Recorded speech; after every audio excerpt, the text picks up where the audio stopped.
నా ముందు వెళ్ళిపోవాలని కోరుకుంటున్నానన్నారు. అంత గొప్ప ఇల్లాలు ఆఖరణ ఆవిడ ప్రాణత్యాగం అయితే, ఆవిడ శరీరం వదిలిపెట్టేస్తే పరిగెత్తుకొచ్చిన మొదటి వ్యక్తి ఎవరో తెలుసా? భారత రాష్ట్రపతి పదవిలో ఉండి విమానం ఎక్కి ప్రత్యేక విమానంలో చెన్నై వచ్చి ఆమె శవపీఠిక ముందు చేతులు కట్టుకు నిలబడి కందుల వెంట బాష్పధార కారుతుండగా అబ్దుల్ కలాం గారు ఒక మాట చెప్పారు. నాకు ఈ లోకంలో ముగ్గురు తల్లులు ఉన్నారు. మొదటి తల్లి నాకు జన్మనిచ్చిన మా అమ్మ, రెండవ తల్లి ఈ దేశమాత, మూడవ తల్లి ఏ తల్లి సంగీతం వింటే నేను కష్టాలు మరిచిపోయానో ఆ సుబ్బలక్ష్మి గారిలో నేను తల్లిని చూశాను. ఇవాళ నేను ఇంకొకసారి తల్లిని పోగొట్టుకున్నానని శవయాత్రలో సుబ్బలక్ష్మి గారి శరీరాన్ని తీసుకెళ్తున్నప్పుడు ముందు నడిచి వెళ్ళాడు ఆయన భారత రాష్ట్రపతిగా.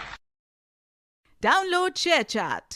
నా ముందు వెళ్ళిపోవాలని కోరుకుంటున్నానన్నారు. అంత గొప్ప ఇల్లాలు ఆఖరణ ఆవిడ ప్రాణత్యాగం అయితే, ఆవిడ శరీరం వదిలిపెట్టేస్తే పరిగెత్తుకొచ్చిన మొదటి వ్యక్తి ఎవరో తెలుసా? భారత రాష్ట్రపతి పదవిలో ఉండి విమానం ఎక్కి ప్రత్యేక విమానంలో చెన్నై వచ్చి ఆమె శవపీఠిక ముందు చేతులు కట్టుకు నిలబడి కందుల వెంట బాష్పధార కారుతుండగా అబ్దుల్ కలాం గారు ఒక మాట చెప్పారు. నాకు ఈ లోకంలో ముగ్గురు తల్లులు ఉన్నారు. మొదటి తల్లి నాకు జన్మనిచ్చిన మా అమ్మ, రెండవ తల్లి ఈ దేశమాత, మూడవ తల్లి ఏ తల్లి సంగీతం వింటే నేను కష్టాలు మరిచిపోయానో ఆ సుబ్బలక్ష్మి గారిలో నేను తల్లిని చూశాను. ఇవాళ నేను ఇంకొకసారి తల్లిని పోగొట్టుకున్నానని శవయాత్రలో సుబ్బలక్ష్మి గారి శరీరాన్ని తీసుకెళ్తున్నప్పుడు ముందు నడిచి వెళ్ళాడు ఆయన భారత రాష్ట్రపతిగా.